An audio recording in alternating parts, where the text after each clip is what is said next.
supuesto, vamos a estar también ahí atentos a todo lo que pueda surgir en materia futbolística, pero vamos a cambiar de tema. Esta mañana la presidenta Bachelet firmó una indicación sustitutiva del proyecto de ley de inclusión laboral.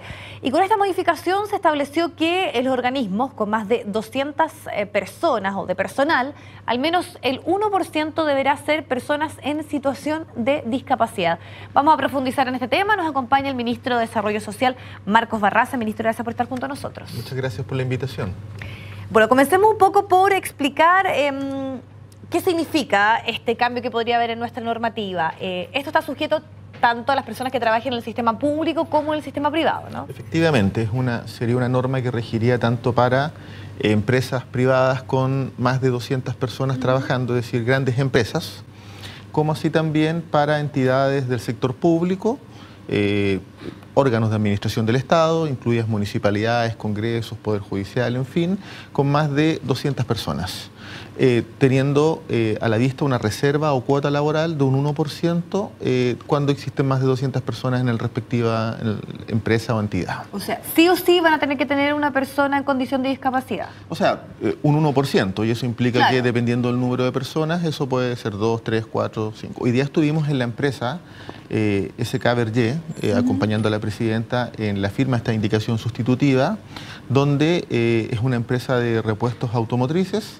y que sin existir norma hoy día exigible, ellos tenían 4 jóvenes que eran trabajadores con discapacidad y que cumplían una muy buena función. Es decir, hay experiencias del mundo laboral que nos muestran que estas medidas son muy exitosas desde el punto de vista de 3 propósitos que son fundamentales en este proyecto.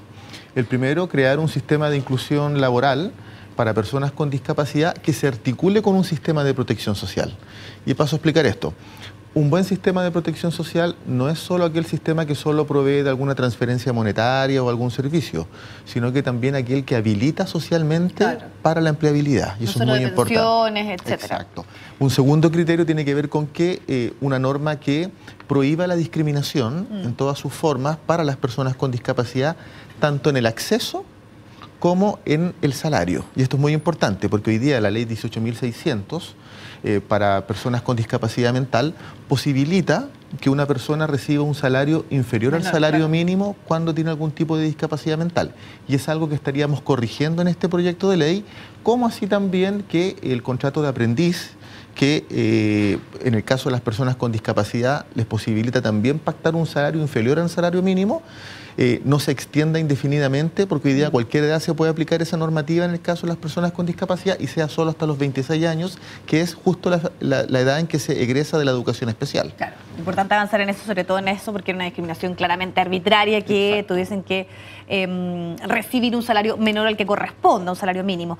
Llama la atención que en nuestro país cerca del 57,2% de las personas que están en situación de discapacidad están inactivas y el 3,6% desocupados. O sea, al fondo cerca del 40% tiene algún empleo. ¿Cuáles son las razones que hay detrás de esta cifra? A ver, yo lo pondría de esta manera. Los datos de la segunda encuesta nacional de discapacidad que efectuó el Ministerio de Desarrollo Social, con los parámetros de la Convención de Derechos de Personas con Discapacidad, es decir, no solo salud, sino que también ocupación y adecuación al medio social, nos señalan que en las personas que están ocupadas hay una brecha de un 25 puntos, es decir, un 25% respecto de quienes no tienen discapacidad, respecto de quienes sí tienen capacidad. Y en materia de participación laboral es de 26%, digamos, esa brecha. ¿Qué refleja esto? Que efectivamente hay mucho prejuicio, no obstante la investigación que indica que una persona con discapacidad puede ser muy contribuyente y mejora la productividad. Es decir, muchas empresas tienen el prejuicio de que tener una persona con discapacidad podría generar alguna dificultad desde el punto de vista de su funcionamiento.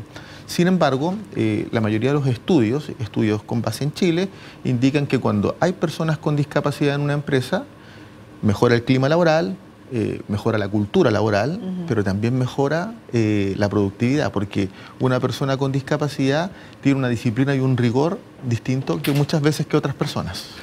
Y puede ser también que en muchos casos empresas y organismos públicos también consideran una dificultad la adecuación que muchas veces se tiene que hacer. Por ejemplo, estoy pensando en rampas en el caso de las personas que tengan una silla de ruedas. Eso significa, por cierto, un gasto. ¿Puede ser que también eso esté detrás de la baja empleabilidad en estos casos? O sea, yo diría que por lo general lo que uno observa en los estudios son más bien resistencias emocionales a los cambios, y los cambios siempre generan resistencias emocionales.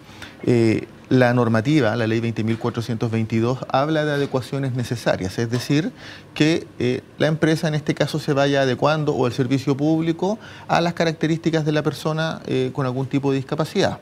Por lo mismo, la norma que estamos presentando en segundo trámite legislativo también da los plazos adecuados, en primer lugar, para hacer las adecuaciones necesarias por parte de la empresa, y en segundo lugar, para identificar aquellas empresas o entidades públicas donde se puede excusar desde el punto de vista de la cuota laboral, porque es una función que no es compatible con una persona con discapacidad. Ministro, ¿cómo se va a fiscalizar el cumplimiento si es que finalmente hay una aprobación de esta indicación sustitutiva? ¿Cómo, por ejemplo, se va a decir, bueno, si esta empresa está cumpliendo o no con lo que se está pidiendo? Lo primero es que nosotros somos muy optimistas como gobierno que esto se legisle con mucha velocidad. Sí. Existían 11 mociones por parte de muchos parlamentarios, tanto, digamos, de la coalición como de la oposición.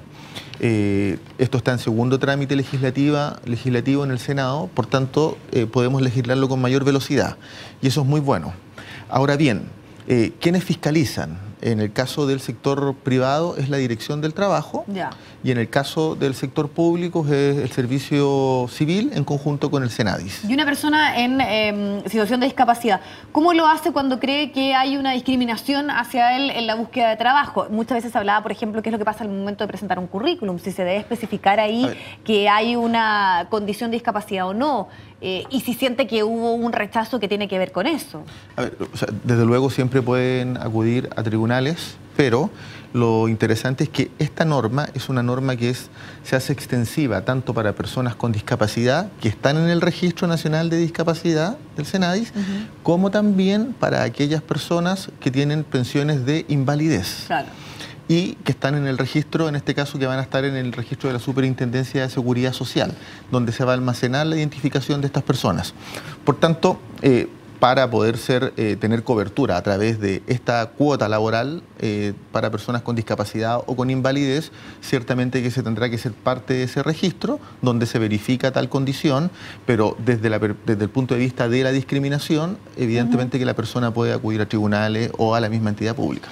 Perfecto. Bueno, ministro, vamos a estar expectantes también a lo que ocurra con el trámite, podríamos decir, desde el punto de vista legislativo, para que se apruebe y se avance en la inclusión en nuestro país. Muchas gracias. Muchas gracias a ustedes.